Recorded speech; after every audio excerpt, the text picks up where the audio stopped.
अस्सलाम वालेकुम नाज़रीन। आज मेरा व्लॉग करने का मकसद ये है कि गुज़िश्ता रोज़ जहानिया के इलाका चक 104-10 से 20 साल तला नामी नौजवान की लाश बरामद हुई थी। आपको बताया जाए कि ये लाश कितनी पुरानी थी, तला को कत्ल करने वाले कौन कौन लोग थे, तला को किस तरह से कत्ल किया गया और घर से किस तरह से बुलाया गया था।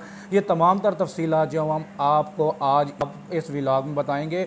ये जी तला जो है ये रिजवान का चचाजाद कज़न है। रिजवान वो है जिसने तला को अपने साथियों के हमरा मिलकर कत्ल किया है। ये रिजवान और ये जो तला है इनकी आज से तकरीबन काफ़ी अर्सा पहले की ज़मीन के तनाज़े पर लड़ाई चल रही है।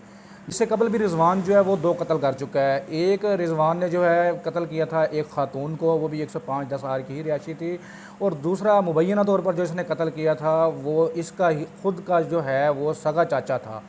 रिजवान जो है वो 105-10 आर का रिहायशी है।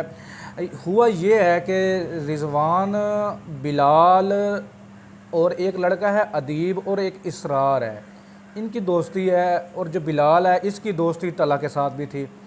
ये तला के साथ इसका उठना बैठना था। तला के वालिद ने कुछ रोज़ कबल, इसके तला के अगवा होने से कुछ रोज़ कबल, बिलाल को जो है उसको ज़रा झिड़का है, उसको कहा है कि मेरे बेटे के साथ आइंदा के लिए आप नज़र ना आओ, आप मेरे बेटे को ख़राब कर रहे हैं। जिसका गुस्सा भी था बिलाल को, तो बिलाल चला गया रिजवान के पास। तो रिजवान की तो पहले से ही जो है वो तला के साथ नहीं बनती थी। तला के वालिद यानी उसके सगा चाचा के साथ रिजवान की अपने सगा चाचा के साथ भी नहीं बनती थी। तो ये सारे जो हालात वाक़यात हैं उसने बताए रिजवान को कि मुझे इस तरह से झिड़का गया है, मुझे गालियाँ दी गई हैं, इस तरह से जो उसके अल्फाज थे रिजवान के को बताए उसने सारे। तो रिजवान ने कहा बिलाल को कि आप इस तरह करो कि किसी तरह ना तला को लेकर आओ। रिजवान को पहले भी तला पे गुस्सा था, क्योंकि तला जब रिजवान के सामने से गुज़रता था मुल्ज़मान के बकौल कि जो तला है वो मूँछों को ताव देता था और रिजवान को घूरता था। ये जो गिरफ़्तार मुलज़िम है इसरार, उसने इस बात का जो है वो ज़िक्र किया है अपने जो बयान है, जो उसको तफ्तीशी ने जो बयान लिया है उसमें। अब ये है कि रिजवान ने उससे पहले बिलाल को वहाँ पे भेज दिया, उसके साथ ही इसका एक दोस्त है अदीब जिसे दीबा दीबा कहते हैं, इसने उसे भी बुला लिया अपने पास, और एक इसरार है रिजवान का दोस्त, उसने उससे भी बुला लिया। अब वो ये तीनों साइड पे खड़े हो गए। वो चला गया बिलाल तला को लेने, तला आ गया बिलाल के साथ। ये इसे वर्गला कर चक 104-10 आर के जो रेत के टीले हैं वहाँ पर ले गए। जब ये वहाँ पर गए तो इनके पास एक बड़ा रुमाल था, तो कपड़ा सा था ऐसे, तो इन्होंने ना वो रुमाल उसको सुंघाया है तला को, उसका कहा कि ये देखें जी इससे कितनी अच्छी खुशबू आती है, ये देखें कितना प्यारा ये परफ्यूम है, कितनी अच्छी खुशबू है, ये चेक करो।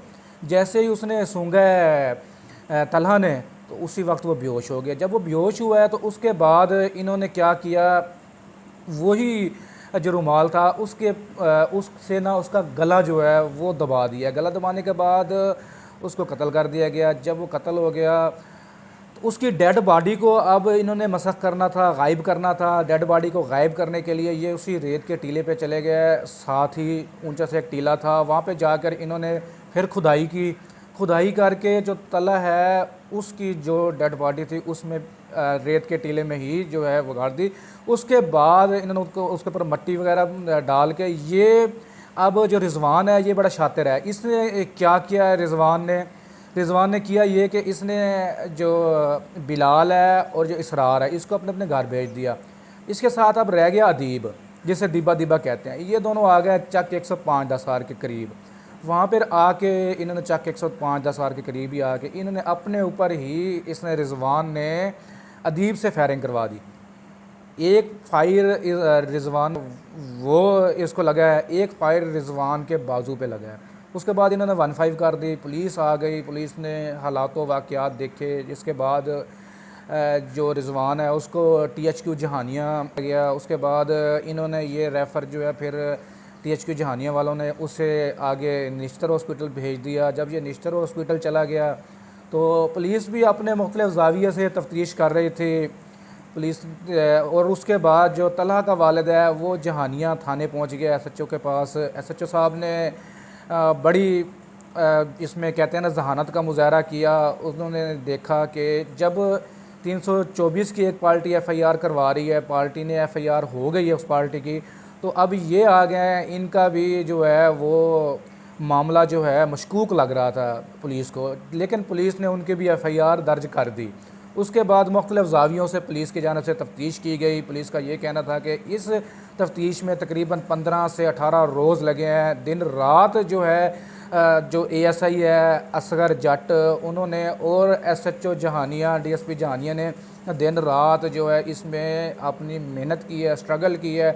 उसके बाद ये इस हालात पे पहुँचे हैं कि इन्होंने किसी न किसी तरीके से इसरार को गिरफ़्तार कर लिया, जो रिजवान का करीबी दोस्त था। इनको कहीं से किसी जाविये से कोई क्ल्यू मिल गया था कि अगर इसरार को गिरफ़्तार किया जाए तो हो सकता है ये फायरिंग वाला मामला और तलहा वाला मामला जो है, जो अगवा हुआ है तलहा, वो क्लियर हो जाए। इन्होंने इसरार को गिरफ़्तार किया। इसरार की जो है वो तफ्तीश की गई तो इसरार ने बता दिया कि जो कुछ उन्होंने तलहा के साथ किया है, जिस तरह उसको बेहोश किया गया, जिस तरह उसको कत्ल किया गया, फिर ये इसरार जो है मुजरिम, इसको साथ ले जाया गया। इन्होंने फिर रेत चक 104-10 में रेत के टीलों से जो है वो लाश बरामद की है। उसके बाद उस जो लाश बरामद की गई थी उसका जो है पोस्टमार्टम भी करवाया गया। अब जहानिया पुलिस जो है उन्होंने एक स्पेशल टीम भी तश्कील दे दी है ताकि जो रिजवान है और जो दीगर मुलजमान हैं उनकी गिरफ़्तारी जो है वो मुमकिन बनाई जा सके। रिजवान निश्तर हॉस्पिटल में ज़ेर इलाज था। जैसे ही रिजवान को ख़बर मिली कि इसरार को गिरफ़्तार कर लिया गया है तो रिजवान निश्तर हॉस्पिटल से ही गायब हो गया। अब जो पुलिस है वो रिजवान, बिलाल, अदीब, इनकी गिरफ़्तारी के लिए छापे मार रही है। पुलिस का ये कहना है कि उन्हें जो है बहुत जल्द जो दीगर गिरफ़्तारियाँ हैं वो भी मिल जाएंगी।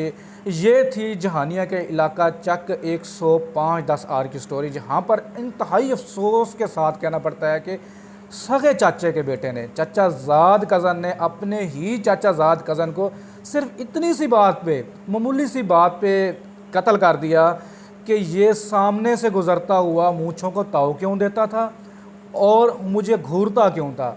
जो ज़मीन के मामलात थे वो तो पहले भी ऑलरेडी उनके चल रहे थे। अब जो कत्ल की उन्होंने वजह बताई है इसरार नामी मुजरिम ने, उसने ये कहा है कि रिजवान को इसी बात का गुस्सा था कि जो तला है वो उसको घूरता क्यों था और उसके सामने मूँछों को ताव क्यों देता था। इंतहाई अफसोस की बात है कि इतनी मामूली सी बात पे किसी की जान ले लेना, किसी को कत्ल कर देना। 20 साला जो नौजवान है तला, उनके वालदैन का क्या हाल होगा ये वही जानते हैं जो उनके वालदैन हैं, जिन्होंने अपने नौजवान बेटे को खोया हो। अल्लाह पाक उनको भी सब्र जमील अता फ़रमाए। मेरी अल्लाह पाक से दुआ है कि इनके जो मामलात हैं, जो लड़ाई झगड़े हैं, वो यहीं पर ख़त्म हो जाएं। अब मज़ीद जो आगे है किसी किस्म का कोई लड़ाई झगड़ा ना हो। बहुत शुक्रिया, आपने मेरा ये व्लॉग देखा। अगला व्लॉग भी आपने अगर देखना हो तो आप देखते रहिए जहानिया न्यूज़ डायरी, और मेरा ये जो फेसबुक पेज है इसे लाजमी देखिएगा जी। शुक्रिया।